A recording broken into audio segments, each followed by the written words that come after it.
Welcome to జిల్లా dairy. నా పేరు రహీం. ముందుగా హెడ్లైన్స్ చూద్దాం. ముఖ్యమంత్రి రేవంత్ రెడ్డిపై పాసెం యాదగిరి ఆగ్రహం. ఉద్యమకారులను అవమానించారన్న సీనియర్ జర్నలిస్ట్.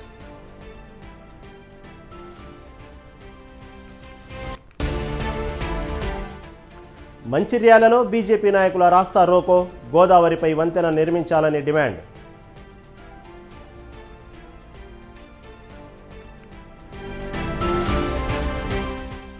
ఇసుక అక్రమ రవాణాపై అనంతపురం కలెక్టర్ వార్నింగ్. అక్రమార్కులపై చర్యలు తీసుకోవాలని అధికారులకు ఆర్డర్.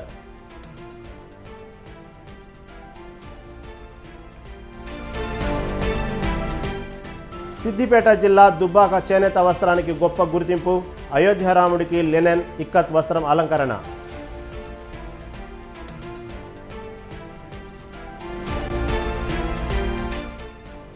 తిరుపతిలో 3 సభ్యుల గంజాయి ముఠా అరెస్ట్. 25,000 విలువైన 3.5 కిలోల గంజాయి స్వాధీనం.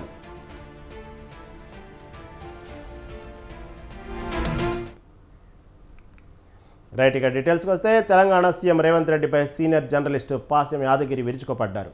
రేవంత్ 6 నెలల పాలనలో తెలంగాణ ఉద్యమకారులకు అవమానాలు ఎదురవుతున్నాయని మండిపడ్డారు. జూన్ 2న తెలంగాణ ఆవిర్భావ దినోత్సవం జరిపే నైతిక హక్కు కాంగ్రెస్ ప్రభుత్వానికి లేదన్నారు. సోనియా గాంధీని గౌరవిస్తాం, కానీ కాంగ్రెస్లో తెలంగాణ కోసం పనిచేసిన వారిని అవమానిస్తున్నారని యాదగిరి ఆగ్రహం వ్యక్తం చేశారు. కోదండరాంకు ఏది చెప్పినా ఓపిక పట్టండి అంటారని, ఎంతకాలం ఓపిక పట్టాలని పాసెం ప్రశ్నించారు. తెలంగాణ గీతానికి మ్యూజిక్ చేసే అవకాశం తెలంగాణ వారికి ఇవ్వాలని డిమాండ్ చేశారు.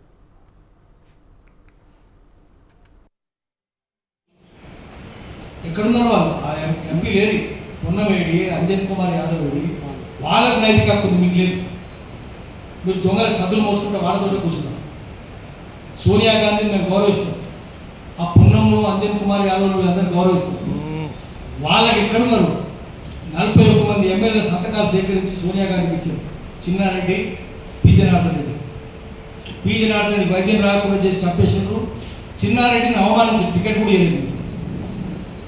తెలంగాణ కోసం పనిచేసిన వాళ్ళను అవమానిస్తున్నారు, తెలంగాణ గ్లోబల్ సన్మానిస్తున్నారు. ఆ రోజు నేను జరిగింది మీటింగ్ కూడా, నన్ను నేను జనంలో కూర్చొని ఉంటే మాటికి నా పేరు తీసుకుంటాడు మహేష్ కుమార్ రావు. నేను జనంలో ఉన్నా కదా. మంచిర్యాల అంతర్గాం కలుపుతూ గోదావరిపై వంతెన నిర్మించాలనే డిమాండ్తో మంచిర్యాలలో బీజేపీ నాయకులు రాస్తారోకో చేపట్టారు. గత ప్రభుత్వం 2018లోనే ఈ వంతెన నిర్మాణానికి ప్రతిపాదనలు పంపి నిధులు విడుదల చేసిందని నేతలు చెప్పారు. ఇప్పటి వరకు వంతెన పనులు మొదలు కాలేదని వారు విమర్శించారు. ఈ వంతెనను వేరే చోట నిర్మించాలని ఎమ్మెల్యే ప్రేమ్సాగర్ రావు పంపారని తెలిపారు. వేరే చోట వంతెన నిర్మిస్తే నిర్మాణ వ్యయం పెరుగుతుందని బీజేపీ నేతలు చెప్పారు. గతంలో బ్రిడ్జి నిర్మాణానికి ప్రతిపాదనలు పంపిన ప్రాంతంలోనే నిర్మించాలని బీజేపీ నాయకులు, స్థానికులు కోరారు. అప్పుడున్నటువంటి రాష్ట్ర ముఖ్యమంత్రి కేసీఆర్ గారు మంచిర్యాల మధ్యలో గోదావరి మీద బ్రిడ్జి నిర్మాణం చేస్తామని హామీ ఇచ్చిండ్రు. ఆ రోజు 125 కోట్లతో జరిగింది. తర్వాత దాన్ని ఎస్టిమేషన్లు పెంచి 124 కోట్లు చేసిండ్రు. 124 కోట్లు చేసినటువంటి ఆ బ్రిడ్జి నిర్మాణం ఏదైతే ఉన్నదో దాన్ని ఇంత గతంలో ప్రతిపాదించినటువంటి ప్రకారంగా చేయాల్సినటువంటి అవసరం ఉండే. కానీ ఇక్కడ ఉన్నటువంటి గత శాసనసభ్యులు ఇద్దరు కూడా మనస్పర్ధల మూలంగా వాళ్ళ బ్రిడ్జిని వేరే ప్రాంతానికి షిఫ్ట్ చేయాలని ఒక ఆలోచనతో వాళ్ళు ముందుకు పోతున్నారు. కాబట్టి ఇక్కడ ప్రేమ్సాగర్ గారు దయచేసి పెద్ద మనసుతో ఆలోచన చేయాలి, ఈ బ్రిడ్జి నిర్మాణం ఇక్కడనే పూర్తి చేయాలి. మీరు ప్రభుత్వంలో ఉన్నారు, మీ ద్వారానే ఈ యొక్క బ్రిడ్జి నిర్మాణం జరుగుతుంది. కాబట్టి ఎమ్మెల్యే గారు సానుకూలంగా స్పందించి ప్రజల అభిప్రాయం గౌరవించి వెంటనే ఈ యొక్క బ్రిడ్జి నిర్మాణానికి పూనుకోవాలని చెప్పి సందర్భంగా ఎమ్మెల్యే గారికి కూడా మేము విజ్ఞప్తి చేస్తున్నాం. గతంలో టీఆర్ఎస్ ప్రభుత్వం గోదావరిపై వంతెన నిర్మిస్తానని చెప్పేసి అక్కడ కొబ్బరికాయలు కొట్టి ప్రారంభించి పనులను చేస్తామని చెప్పడం జరిగింది. మరి అప్పుడు కూడా డిలే చేసి ఇక్కడున్న ఎమ్మెల్యే అలసత్వం వలన ఆ నిర్మాణం కాలేదు. మరి ప్రభుత్వం మారిన తర్వాత ఏదైతే మనకు ఎమ్మెల్యే గారు ఉన్నారో, మరి ఆయన ఎమ్మెల్యే ఉన్నప్పుడు, ఆ ప్రభుత్వం ఉన్నప్పుడు ఇక్కడ శాంక్షన్ చేయడం జరిగింది. మరి ఆయనకు పేరు వస్తుందనే ఉద్దేశంతో మరి నేను ఎక్కడికో మారుస్తా అని చెప్పడం స్వభావం కాదు. ఎందుకంటే అది ప్రజల కోసం, ప్రజలకు ఉపయోగపడే బ్రిడ్జి కాబట్టి ఏ ప్రభుత్వం ఉన్నా, ఎవరు వచ్చినా కూడా ఇక్కడ ఏదైతే మన గోదావరి నిర్మించే బ్రిడ్జ్ ఉందో దాన్ని త్వరితగతిన పూర్తి చేయాలి. మీరు రాజకీయాలకు పోయి ఈ బ్రిడ్జిని ఇట్లా మార్చి ఇంకా కూడా లేట్ అయితే మేము రాబో కాలంలో తీవ్రంగా ఉధృతం చేస్తాం. ఇసుక అక్రమ రవాణాపై అనంతపురం కలెక్టర్ వినోద్ కుమార్ వార్నింగ్ ఇచ్చారు. ఎలక్షన్ కోడ్ అమలులో ఉండటం, పైనుంచి ఆదేశాలు రావడంతో తాడిపత్రి సమీప పెన్నా నదిలోని ఇసుక రేవును అధికారులు మూసివేశారు. అయితే ఇసుక రేవు ఉన్న చోట సీసీ కెమెరాలు లేకపోవడంతో ఇంతకాలం అక్రమంగా ఇసుక రవాణా అవుతుందనే ఆరోపణలు ఉన్నాయి. ఈ క్రమంలో కలెక్టర్ వినోద్ కుమార్ తాడిపత్రి ఇసుక రేవులను పరిశీలించారు. ఇసుక అక్రమంగా రవాణా అవుతుండటంతో సంబంధిత అధికారులపై కలెక్టర్ ఆగ్రహం వ్యక్తం చేసినట్లు సమాచారం. ఇసుక అక్రమ రవాణా కాకుండా చర్యలు చేపట్టాలని సంబంధిత అధికారులను కలెక్టర్ ఆదేశించారు.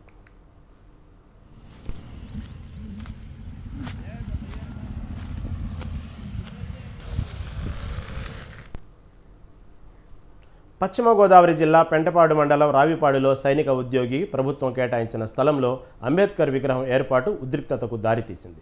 దీంతో భవన నిర్మాణం ఆపాలని, లేదంటే 24 గంటలు కూల్చేస్తామని పోలీసులు నోటీసులు ఇచ్చారు. ప్రభుత్వమే తమకు పొజిషన్ చూపించిందని సుబేదార్ నాగేశ్వరరావు భార్య విజయలక్ష్మి తెలిపారు. అంబేద్కర్ విగ్రహంతో రాజకీయం చేస్తే దానికి తమ ఆస్తులు ఎలా ధ్వంసం చేస్తారంటూ ఆమె పెట్రోల్ పోసుకుని ఆత్మహత్యయత్నం చేశారు. అక్కడే ఉన్న పోలీసులు, స్థానికులు ఆమెను అడ్డుకొని ఆత్మహత్యయత్నాన్ని వారించారు.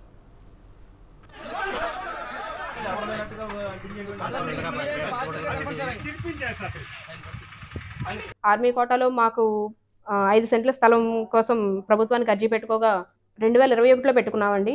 ప్రభుత్వం వారు 5 సెంట్ల స్థలం మాకు ఇవ్వాలని చెప్పి ఉన్నా కానీ ఇక్కడ 3 సెంట్ల స్థలం మాత్రమే ఖాళీగా ఉందని చెప్పి 3 సెంట్ల స్థలం మాత్రమే మాకు కేటాయించారండి. పట్టా ఇచ్చిన ప్రకారం పొజిషన్ చూపించడానికి మాతో పాటు విఆర్ఓ గారు, ఆర్ఐ మేడం ప్లస్ ఈ ఊరి సర్వేయర్ కూడా వచ్చారండి. పొజిషన్ చూపించారండి. ఆ పొజిషన్లోనే ఇప్పుడు మేము ఇల్లు కట్టుకుంటున్నామండి. కట్టుకుంటాం మొదలుపెట్టిన దగ్గర నుంచి ములగాల రామసత్యనారాయణ వైసీపీ నేత అండి. ఆయన ములగాల రామసత్యనారాయణ అనే వ్యక్తి ప్రతి చిన్న విషయానికి ఆయన వెనుకుంటూ ఇక్కడ కొంతమంది దళితులతో మాపై దౌర్జన్యం చేస్తూనే వచ్చారండి. ప్రతి చిన్న విషయానికి ఏదో ఒక విషయంలో మమ్మల్ని టార్చర్ చేస్తూనే వచ్చారండి. వాళ్ళు అంబేద్కర్ విగ్రహాన్ని ఇంకా ఎటు వాళ్ళకి ఛాన్స్ లేకుండా అన్ని క్లియర్ చేస్తూ వస్తున్నాను కాబట్టి ఇంకా ఎటు ఛాన్స్ లేక అంబేద్కర్ విగ్రహాన్ని తీసుకొచ్చి నా ఇల్లు కట్టుకున్న స్థలంలో పెట్టడానికి చూసారండి. దాన్ని నేను అడ్డుకున్నానండి. నాపై దౌర్జన్యం చేశారండి. వాళ్ళ దగ్గర ఏమీ లేవండి. కనీసం నా దగ్గర పట్టా ఇవి ఉన్నాయి, మీ దగ్గర ఏం ప్రూఫ్లు ఉన్నాయి తీసుకురండి, కలిసి మాట్లాడుకుందాం అని చెప్పి చాలాసార్లు అడిగామండి మేము. దానికి వాళ్ళ దగ్గర ఏ ప్రూఫ్లు లేవండి. ప్రూఫ్లు లేకుండా ఇది మాది అని చెప్పి అంబేద్కర్ విగ్రహాన్ని పెట్టుకుని తిరగడానికి రెడీ అవుతున్నారు తప్ప ప్రూఫ్ చూపించడానికి కానీ అది మాది అని చెప్పి. సిద్దిపేట జిల్లా దుబ్బాక చేనేత వస్త్రానికి ఇప్పటికే గొప్ప గుర్తింపు ఉంది. తాజాగా అయోధ్య బాలరాముడికి దుబ్బాక చేనేత వస్త్రాన్ని ధరించడం ఆ ఖ్యాతి మరింత విస్తరించినట్లయింది. దుబ్బాక హ్యాండ్లూమ్ కంపెనీతో తయారైన లెనిన్ ఇక్కత్తు పింక్ కలర్ చేనేత వస్త్రాన్ని ఆదివారం అయోధ్య రాముడికి అలంకరించారు. వారం రోజుల పాటు రోజుకో రంగుతో తయారైన వస్త్రాన్ని బాలరాముడికి అలంకరించేందుకు దుబ్బాక చేనేత కార్మికులకు ఆర్డర్ వచ్చింది. ప్రస్తుతం 2 రంగుల వస్త్రాలను అందించామని కంపెనీ ఎండీ బోడా శ్రీనివాస్ తెలిపారు.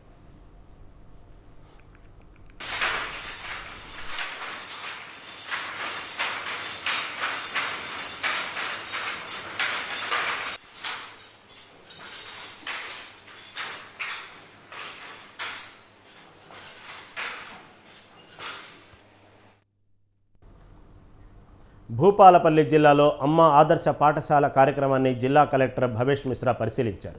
ఇందులో భాగంగా భూపాలపల్లి మండలం పెద్దాపూర్, నేరేడుపల్లి, వజనపల్లి గ్రామాలలోని మండల పరిషత్, జిల్లా పరిషత్ పాఠశాలను ఆయన సందర్శించారు. ఆయా పాఠశాలలో చేపట్టిన అభివృద్ధి పనులను తనిఖీ చేశారు. పాఠశాలలో అభివృద్ధి పనులకు సంబంధిత పలు సూచనలను అధికారులకు జిల్లా కలెక్టర్ భవేష్ మిశ్రా చేశారు.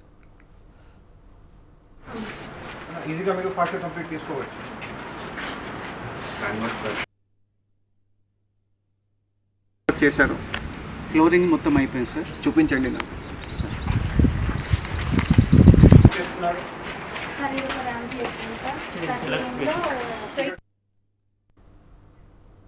మహబూబాబాద్ రైల్వే స్టేషన్లో జరిగిన ఓ ప్రమాద ఘటన ప్రధానికి కోటి ఉత్తరాలు రాసేందుకు దారితీసింది. రద్దీగా ఉన్న జనరల్ బోగిలో ఎక్కేందుకు యత్నించిన తల్లి కూతురు కింద పడిన ప్రమాదంలో కూతురు చనిపోయింది. తల్లి కడుపులోని పిండం కూడా మృతి చెందింది. ఈ ఘటన అక్కడే ఉన్న డాక్టర్ అశోక్ను కలిచివేసింది. దీంతో ప్రతి ఎక్స్ప్రెస్ రైలుకు 5 సాధారణ బోగీలు ఏర్పాటు చేయాలనే డిమాండ్ను డాక్టర్ అశోక్ తెరపైకి తెచ్చారు. 5 సాధారణ బోగీల సాధన సమితి ఏర్పాటు చేశారు. ప్రయాణికుల ఇబ్బందులను ప్రధాని దృష్టికి తీసుకెళ్లేందుకు కోటి ఉత్తరాల కార్యక్రమం ప్రారంభించారు. మనం ప్రతిరోజు భారతదేశంలో ఉన్నటువంటి 130 కోట్ల జనాభాలో ప్రతిరోజు 30 నుండి 40 కోట్ల మంది వాళ్ళు నిత్యావసరాల రీత్యా విద్య, వైద్యం తదితర అవసరాల రీత్యా రైల్వేలను ఆశ్రయిస్తూ ఉన్నారు. సో వీరందరికీ ఉన్నటువంటి సమస్య, ఒక కామన్ ప్రాబ్లం ఏంటంటే ఎప్పుడో 20 సంవత్సరాల క్రితం పెట్టినటువంటి ఎక్స్ప్రెస్ రైళ్లలో 2 సాధారణ బోగీలు అలాగే కంటిన్యూ అవుతున్నాయి. సో దాంతో ప్రయాణం చేసే సాధారణ ప్రయాణికులు చాలా దారుణమైన పరిస్థితులు ఎదుర్కొంటున్నారు. బాత్రూములలో అక్కడ ఎక్కువ రద్దీ ఉండటం వల్ల వారి యొక్క ఇబ్బందులు అనేవి అగమ్య గోచరంగా ఉన్నాయి. సో ఇటీవల మహబూబాబాద్ స్టేషన్లో జరిగినటువంటి ఒక దళిత స్త్రీ చిన్న పాపను ఎత్తుకొని రైలు ఎక్కబోయి కింద పడి ఆ తర్వాత పాప చనిపోవడం, కడుపులో ఉన్న పిండం కూడా చనిపోవడం జరిగింది. సో ఆ దృశ్యాన్ని కళ్ళారా చూసిన నేను ఒక సామాజికవేత్తగా దేశవ్యాప్త కోటి ఉత్తరాల కార్యక్రమాన్ని మొదలుపెట్టాను. ఈ సమస్యను ప్రధానమంత్రి గారి దృష్టికి తీసుకెళ్ళడం అనేది దీని యొక్క ప్రధాన కర్తవ్యం. మేము కోరుకున్నది ఒకటే ఏంటంటే, మా విజ్ఞప్తి విన్నపం ఏంటంటే, రాజన్న సిరిసిల్ల జిల్లా కోనరావుపేట మండలం మామిడిపల్లిలో తీవ్ర ఉద్రిక్తత నెలకొంది. గ్రామ సమీపంలోని మూలవాగు నుండి ఇసుకను తరలించవద్దని గ్రామస్తులు, రైతులు ట్రాక్టర్లను అడ్డుకొని ఆందోళన చేపట్టారు. దీంతో గ్రామంలో ఉద్రిక్త వాతావరణం ఏర్పడింది. దీంతో సంఘటనా స్థలానికి రెవెన్యూ, పోలీస్ అధికారులు చేరుకుని గ్రామస్తులతో చర్చలు జరిపారు. అయినప్పటికీ ఇసుకను తీయడం వల్ల తమ ఇళ్లు, భూములు కోతకు గురవుతున్నాయని, మూలువాగు నుండి ఇసుకను తీసేందుకు ఎట్టి పరిస్థితుల్లోనూ ఒప్పుకోబోమని గ్రామస్తులు, రైతులు తేల్చి చెప్పారు.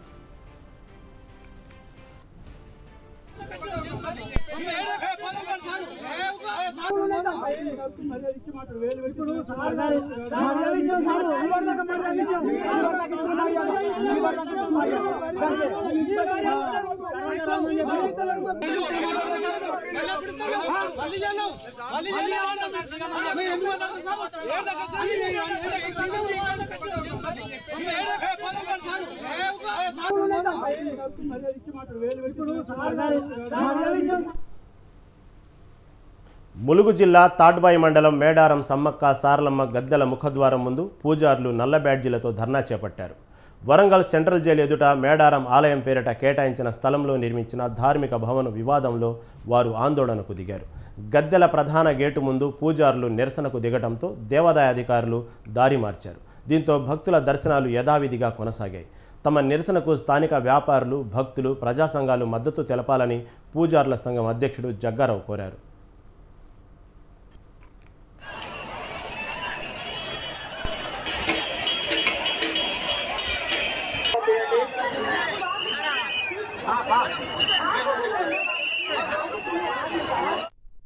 సమ్మక్క సారలమ్మ వడ్డెలకు వరంగల్ నగర ప్రాంతంలో సెంట్రల్ జైలు ఎదురుగా అప్పుడు 1993 ఉన్నటువంటి రాష్ట్ర ప్రభుత్వం 1014 గజాల భూమిని పూజారులకు కేటాయించడం జరిగింది.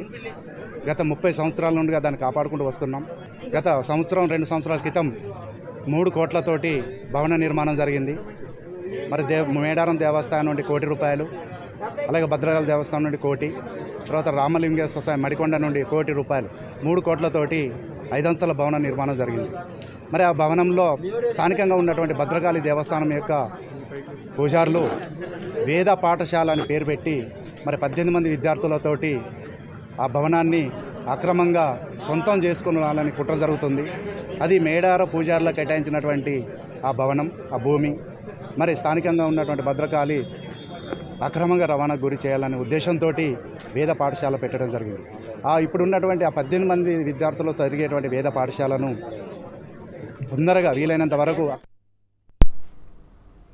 రాజన్న సిరిసిల్ల జిల్లా ద్విచక్ర వాహనాలపై సిరిసిల్ల పోలీసులు కొరడా ఝుళిపించారు.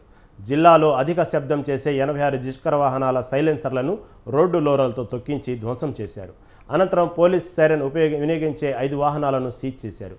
నిబంధనలకు విరుద్ధంగా సైలెన్సర్లు, సైరన్లు వినియోగిస్తే క్రిమినల్ చర్యలు తీసుకుంటామని ఎస్పీ హెచ్చరించారు. 80 సైలెన్సర్ మనం డిస్ట్రాయ్ చేసాము. ఇది లాస్ట్ 1.5-2 months నుండి ఒక డ్రైవ్ మనం పెట్టాము.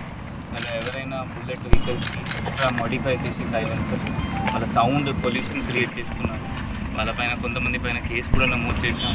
కొంతమంది సంజాయించి చలాన్ కూడా చేసాం. కొంతమంది బైండ్ ఓవర్ కూడా చేసాం. ఎవరైనా మళ్ళీ చేస్తే మళ్ళీ ఎఫ్ఐఆర్ నమోదు చేస్తాం. ఇది కాకుండా మనం కొంతమంది పోలీస్ సైరన్ పెట్టుకున్నాం.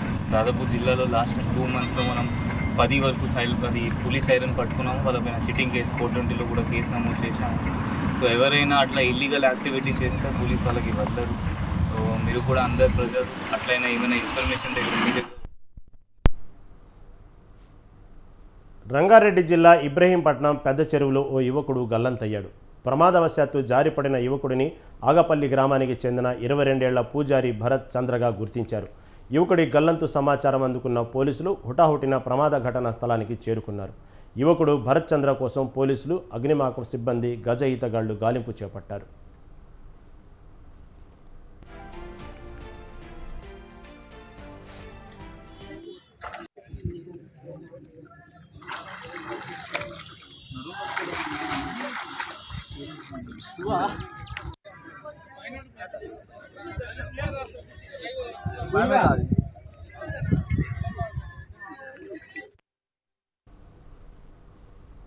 సింగరేణిలో ప్రభుత్వ శాఖల్లో ఉద్యోగాలు ఇప్పిస్తానంటూ నిరుద్యోగుల నుంచి కోట్ల రూపాయలు వసూలు చేసిన హరికిషన్ను భద్రాద్రి జిల్లా పోలీసులు అరెస్టు చేశారు.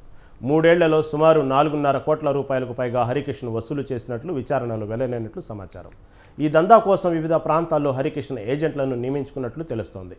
డబ్బులు ఇచ్చి ఏళ్లు గడుస్తున్నా ఉద్యోగాలు రాకపోవడంతో బాధితులు గతేడాది చంచుపల్లి పోలీస్ స్టేషన్లో ఫిర్యాదు చేశారు. దీంతో హరికిషన్ బాగోతాలు బయటపడ్డాయి.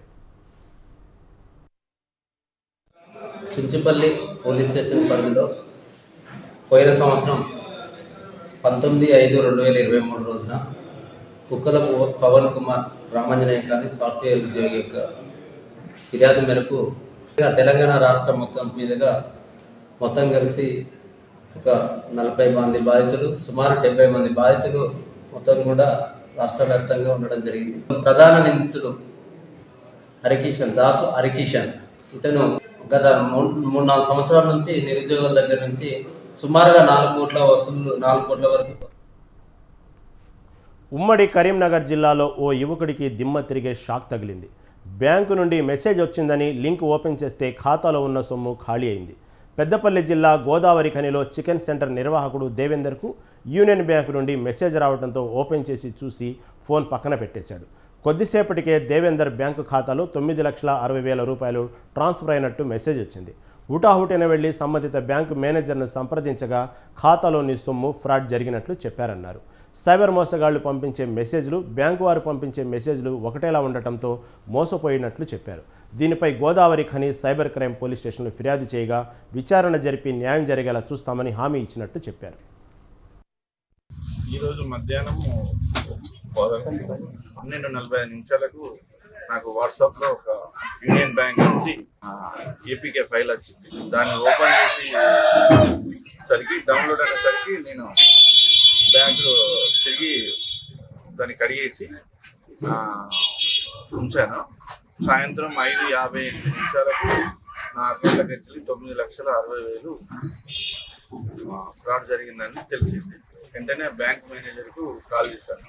బ్యాంక్ మేనేజర్ దగ్గరికి వెళ్తే ఫ్రాడ్ అయినాయి, అకౌంట్లోకి వెళ్ళి ట్రాన్స్ఫర్ అయినాయి అని చెప్పారు. వెంటనే సైబర్ క్రైమ్లోకి వెళ్ళి కంప్లీట్ చేశాను. వాళ్ళు కృష్ణా జిల్లా ఉయ్యూరులో విద్యుత్ షాక్తో 33 ఏళ్ల మనోజ్ కుమార్ మృతి చెందాడు. వాకింగ్కు వెళ్లిన తన భర్త ఇలా కరెంటు షాక్తో మృతి చెందాడని అతని భార్య ప్రసన్నారాణి బోరున విలపించింది. శ్రీనివాట పాఠశాల దారిలో ఉన్న పంచాయతీ బోరుకు ఫెన్సింగ్ లేదని దాని వైరు తగలడం వల్లే మనోజ్ కుమార్ మృతి చెందినట్లు ఆమె ఆవేదన వ్యక్తం చేసింది. భర్తను కోల్పోయి బాధలో ఉన్న తన నుంచి పోలీసులు తెల్ల కాగితాల మీద సంతకాలు తీసుకున్నారని తెలిపింది. మనోజ్ మృతిపై కేసు నమోదు చేసి దర్యాప్తు చేసినట్లు సిఐ హమీద్ బాషా చెప్పారు. పోస్టుమార్టం రిపోర్ట్ ఇచ్చిన తర్వాత చర్యలు తీసుకుంటామన్నారు.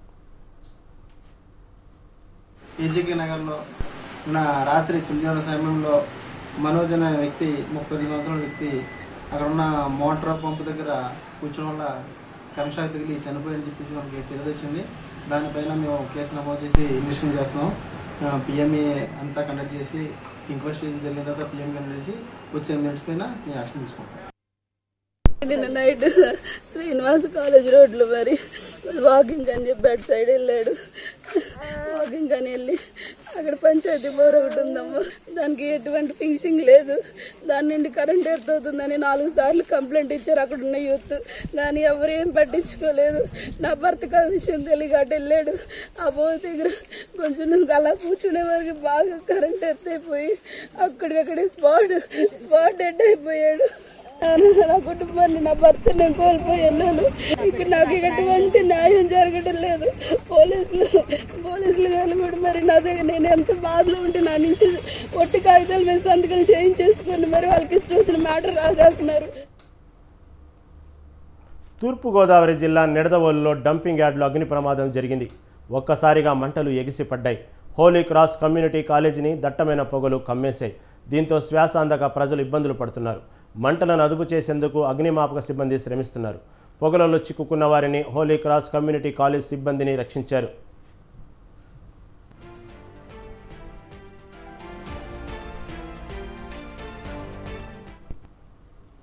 కాకినాడ జిల్లా రాజుల కొత్తూరు సమీపంలో మహిళ మృతదేహం కేసును పోలీసులు ఛేదించారు. మృతురాలు అల్లూరు జిల్లా సీలేరు జీకే వీధికి చెందిన వేశ్యగా గుర్తించారు. నిందితుడు Payakaraopeta Deccan chemical company production మేనేజర్గా వివరించారు. ప్రవీణ్ సెక్స్ కోరికలు తీర్చకపోవడంతోనే మద్యం మత్తులో మహిళను అతి క్రూరంగా పీక నమిలిమి హత్య చేసినట్లు చెప్పారు. ఖమ్మం జిల్లాకు చెందిన ప్రవీణ్ 18 ఏళ్లుగా పాయకరావుపేటలో నివాసం ఉంటున్నాడు. గతంలో కూడా మృతురాలిని ఇంటికి తీసుకెళ్లి సెక్స్ కోరికలు తీర్చుకున్నట్లు చెప్పారు. ఈ నెల 18న భార్య ఇంటి దగ్గర లేకపోవడంతో తుని ఆర్టీసీ కాంప్లెక్స్ వద్ద బేరం కుదుర్చుకొని మృతురాలిని ఇంటికి తీసుకెళ్లినట్లు చెప్పారు. రాజుపేట గ్రామ సవారు అక్కడ నుంచి హైవే నుండి టీ వెంకటాపురం వెళ్ళే గ్రావెల్ రోడ్లో సుమారు 30-35 సంవత్సరాల మహిళ మృతదేహం. ఆ మృతదేహాన్ని పరిశీలించిన తర్వాత 4-5 టీంల కింద ఫామ్ చేసి ముందుగా ఆ మహిళని గుర్తించడం జరిగింది. ఆమె గత సుమారు ఒక 10 నెలల నుండి తుని బస్టాండ్ పరిసర ప్రాంతాల్లో జీవనం కొనసాగిస్తుంది. ఆ క్రమంలో పరిచయమైనటువంటి ఈ ముద్దాయి ఎవరైతే ఉన్నారో అతను గతంలో ఈ అమ్మాయితోటి 4-5 సార్లు పరిచయం ఉంది. ఆ పరిచయం మీద 18వ తారీఖు నైటు ఆ అమ్మాయిని తన ఇంటికి తీసుకెళ్ళటం, పాయకరావుపేటలో ఆమె తిరగబడి కేకలే వేస్తుందని చెప్పి. నంద్యాల జిల్లా శ్రీశైలంలో ఆదోనికి చెందిన పురోహితుడు మహేష్ ఉరివేసుకుని ఆత్మహత్య చేసుకున్నాడు.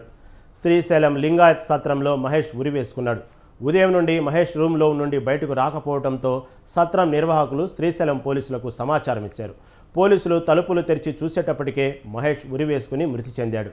మహేష్ మృతదేహాన్ని కిందకు దించి అతని కుటుంబ సభ్యులకు పోలీసులు సమాచారం ఇచ్చారు. ఆత్మహత్యపై కేసు నమోదు చేసుకుని శ్రీశైలం పోలీసులు దర్యాప్తు చేపట్టారు.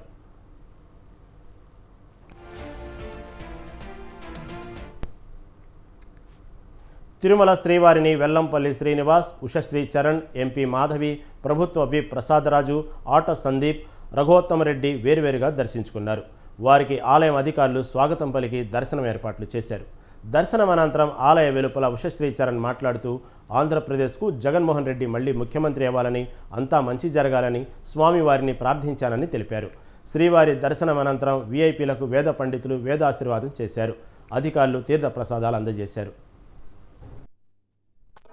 ఎలక్షన్స్ రిజల్ట్స్ ఉంది కాబట్టి మళ్ళీ ఈ రాష్ట్రానికి జగన్మోహన్ రెడ్డి గారు ముఖ్యమంత్రి కావాలని, అదేవిధంగా ఎలాగైతే మేము ఈ 5 సంవత్సరాలు ప్రజలందరికీ కూడా ముఖ్యమంత్రి గారు వెల్ఫేర్ స్కీమ్స్తో అభివృద్ధితో పాటు ఆంధ్రప్రదేశ్ని నడిపించినారు. అదేవిధంగా మళ్ళా జగన్మోహన్ రెడ్డి గారి సీఎం కావాలని బాగా దేవుని దగ్గర కూడా మొక్కి వచ్చుకుంటూ, అదేవిధంగా అనంతపూర్ జిల్లా ఉమ్మడి జిల్లా సత్యసాయి జిల్లాలో. ఇవి ఇప్పటి వరకు అప్డేట్స్. కీప్ వాచింగ్ స్వతంత్ర టీవీ.